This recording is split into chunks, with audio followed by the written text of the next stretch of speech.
Hey everyone, and welcome back to engNatural.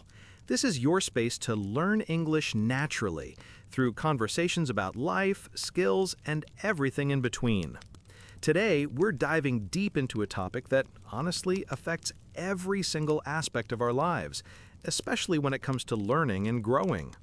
We're going to talk about something called the rich mindset versus the poor mindset, and how these internal frameworks can really influence your journey, whatever it is you're trying to achieve. Have you ever noticed how some people just seem to bounce back from challenges almost effortlessly, while others, they get stuck at the first sign of trouble? It's fascinating, isn't it? Well, a lot of that comes down to our mindset. It's not about how much money you have in your bank account, but what's going on up here in your head. So if you're curious about how to unlock more of your potential, or just understand yourself and others a little better, then you're definitely in the right place. Make sure you hit that subscribe button so you don't miss any of our upcoming episodes. We've got a lot of interesting discussions lined up. All right, let's jump right into understanding these mindsets. So let's start by defining what we mean by a rich mindset and a poor mindset. Now, these aren't formal psychological terms, right? Think of them more as different approaches to life, different internal narratives we carry. A rich mindset, in this context, is all about growth, abundance, and possibility. It's the belief that you can improve, that opportunities are everywhere, and that challenges are just chances to learn. It's a mindset where you see potential, not limitations. It's like having a mental garden where you're always planting new seeds and nurturing them. On the other hand, a poor mindset often reflects a fixed, scarcity-driven view. It's the belief that your abilities are set in stone, that resources are limited, and that failure is definitive proof you're not good enough. It's the voice that says, "I can't do that," or "What's the point?"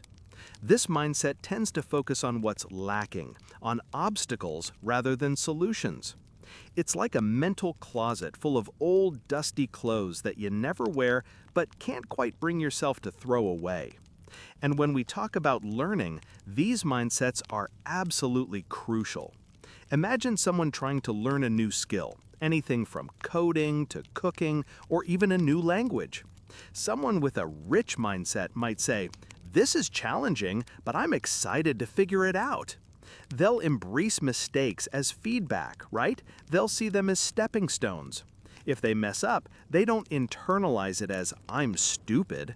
Instead, it's, "Okay, that didn't work. What can I try next?" They're resilient. They understand that progress isn't linear, and that's perfectly normal. They're like a curious scientist, always experimenting. Now, picture someone with that poor mindset approaching the exact same task. Their internal dialogue might be, "This is too hard. I'm just not wired for this." Or, "Everyone else gets it faster than me." A small mistake might feel like a huge personal failure. They might give up quickly, convincing themselves they're simply not talented enough. It becomes a self-fulfilling prophecy, doesn't it? Because if you believe you can't, you often won't even give yourself the chance to try properly. I've seen this play out so many times, both in myself and in others. I remember once I was trying to learn to play the guitar. At first, my fingers were clumsy and the chords sounded terrible. My initial thought was, "Ugh, I'm just not musical." That was a classic poor mindset thought. But then I remembered that nobody picks up a guitar and plays like a rock star on day one. It takes practice, patience, and a willingness to sound bad before you sound good. It required a shift in my thinking. Instead of focusing on the immediate frustrating sound, I started focusing on the progress, however small. Each slightly cleaner chord was a victory. It's about celebrating the effort, not just the outcome. And that tiny shift, just moving from "I'm not musical" to "I'm learning to be musical," made all the difference. That's a great segue into understanding some of these mindset traps. You know, these poor mindset thoughts can be incredibly sneaky. They often disguise themselves as logical reasons or harsh realities. Like, I'm not good enough for this. That's a huge one, isn't it? Or, it's too late for me to start something new. These aren't objective truths, they're just thoughts that hold us back. And they can create a real self-fulfilling prophecy. If you constantly tell yourself you're not good enough, your brain will start looking for evidence to support that belief. And you'll find it, won't you? It's like wearing special glasses that only let you see failures, not successes. Another big trap is the comfort zone. This is where the poor mindset thrives. It tells you, why risk trying something new and possibly failing when you're perfectly safe and comfortable right here? It keeps you from stretching, from growing. Growth rarely happens inside the comfort zone, does it? It happens when you step just a little bit outside of it. And that can be uncomfortable, sure, but it's also where the real breakthroughs happen. And then there's the comparison trap, which is just everywhere these days, especially with social media. We look at someone else's highlight reel and instantly feel like we're falling behind. Oh, they learned that so much faster than me, or their progress is so much better. It's incredibly easy to get caught up in that. But here's the thing, everyone's journey is unique. You don't know their struggles, their background, their starting point. Comparing your chapter 1 to someone else's chapter 27 is just not fair to yourself. It's a classic poor mindset move to diminish your own progress by constantly measuring it against an idealized version of someone else's success. Oh, speaking of mindset traps, I once had this terrible habit, an absolutely awful poor mindset habit related to my morning routine. For the longest time, I would hit snooze on my alarm like 5 times, every single morning. And each time, this little voice in my head would say, "Oh, just 5 more minutes. You deserve it. You worked hard yesterday." It felt like I was being kind to myself, right? But what was actually happening was I was starting every single day by breaking a promise to myself. By hitting snooze, I was essentially telling myself that my goals weren't that important, that my commitment wasn't that strong. And that created a ripple effect for the rest of the day.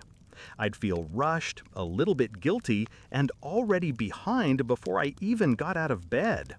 It was a subtle, almost funny, self-sabotaging habit rooted in a poor mindset about discipline and self-worth. It took me a long time to realize that those extra 5 minutes of sleep were actually costing me a lot more than just 5 minutes. They were costing me a positive start to my day and eroding my sense of self-control. It sounds simple, but overcoming that snooze habit was a huge step in shifting my daily mindset. That's why cultivating a rich mindset is so powerful. It's not about being naive or ignoring reality. It's about choosing how you react to reality and how you approach challenges. So, how do we actually do that? How do we build this rich mindset, especially when it comes to learning anything new? One of the most fundamental strategies is simply awareness. It starts with recognizing those poor mindset thoughts when they pop up. That little voice that says, "You can't do it," or "You're not smart enough." Don't judge it, just notice it, acknowledge it. You can even say to yourself, "Oh, there's that thought again." Just separating yourself from the thought, observing it, rather than automatically believing it, is a huge first step. It's like watching a cloud pass by instead of getting caught in a storm. Once you're aware, you can start reframing. This is where you actively challenge those negative thoughts. Instead of, "I can't do this," you might ask, "How can I do this?" Or, "What small step can I take right now?" Instead of, "I made a mistake," try, "What did I learn from that?" It's a subtle but powerful shift in language that signals to your brain that you're in problem-solving mode, not self-blame mode. Another key strategy is embracing challenges as opportunities. This is central to a rich mindset. When something feels difficult, instead of shrinking away, lean into it. See it as a chance to grow stronger, to develop new skills. Think of it like lifting weights. You don't get stronger by lifting what's easy, you get stronger by pushing yourself just beyond your comfort zone. Every mistake is a learning opportunity. Every struggle is a chance to build resilience. It's like a mental workout. And here's an unexpected but incredibly effective piece of advice I found useful, especially in learning. Focus on the process, not just the outcome. We often get so fixated on the end result. I need to master this skill, or I need to speak perfectly. And when we don't immediately achieve that, we get discouraged. But if you shift your focus to the daily, consistent effort, did I show up today? Did I try my best for 20 minutes? That's where the real magic happens. The outcome will naturally follow consistent, focused effort. By celebrating the small wins in the process, I spent 30 minutes practicing today, or I understood that new concept. You build momentum and reinforce that rich mindset. It's like hiking up a mountain. You don't just focus on the summit, you enjoy each step, each view, each breath along the way. That makes the whole journey enjoyable and sustainable, rather than just waiting for the top to feel successful. That's a huge mindset shift right there. Now, just as important as cultivating good habits and a rich mindset is understanding how to break free from the poor mindset traps and those habits that hold us back. It's a two-way street, isn't it? Because even with the best intentions, we all fall into old patterns sometimes. The first step, very similar to building good habits, is to identify the triggers. What situations, what emotions, what internal dialogues make that poor mindset voice louder? Is it comparison to others? Is it when you're tired? When you face a specific type of challenge? Once you know your triggers, you can start to anticipate them and develop alternative responses. It's like knowing when a certain type of weather is coming, so you can prepare for it. Then it's about replacement. You can't just wish a bad habit or a negative thought pattern away. You have to replace it with something better. If your poor mindset tells you, "I'm no good at this," instead of trying to silence that thought, actively replace it with, "I'm learning and it takes time," or "What's one thing I can do right now?" It's not about denial. It's about consciously choosing a more empowering thought or action. It's like pulling a weed and planting a flower in its place. Seeking support is another crucial element. You don't have to do this alone. Whether it's a mentor, a study group, a friend, or even just listening to inspiring podcasts like this one, having people who can offer encouragement, different perspectives, or just a listening ear can make a huge difference. When you're stuck in your own head, sometimes an outside voice is exactly what you need to help you reframe and get unstuck. We all need a little help sometimes, right? It's a sign of strength, not weakness, to ask for it. And finally, and perhaps most importantly, is the concept of self-compassion. This means forgiving yourself when you stumble. We're all human. We're going to have days when we revert to old patterns, when the poor mindset creeps back in, when we don't feel motivated, and that's okay. Instead of beating yourself up, which only reinforces negativity, acknowledge it, learn from it, and then gently redirect yourself. Say, "Okay, today was tough, but tomorrow is a new day." Or, "I slipped up, but that doesn't define my entire journey." I can tell you I've had so many moments like this in my life. One time, I decided I wanted to run a marathon. I started training, felt great for a few weeks, and then life happened. I missed a few runs, then a whole week. The poor mindset voice started, "See, you're not disciplined enough. You'll never do it." I almost gave up. But instead of throwing in the towel, I remembered the importance of self-compassion. I told myself, "It's okay, you missed some runs. That doesn't erase all the work you've done. Just get back out there today, even if it's just a short walk." It wasn't about perfection. It was about persistence and the willingness to restart over and over again. And eventually, I did cross that finish line. It truly was about changing my internal narrative from I failed to I'm still trying. Wow, we've covered a lot today about the power of mindset, haven't we?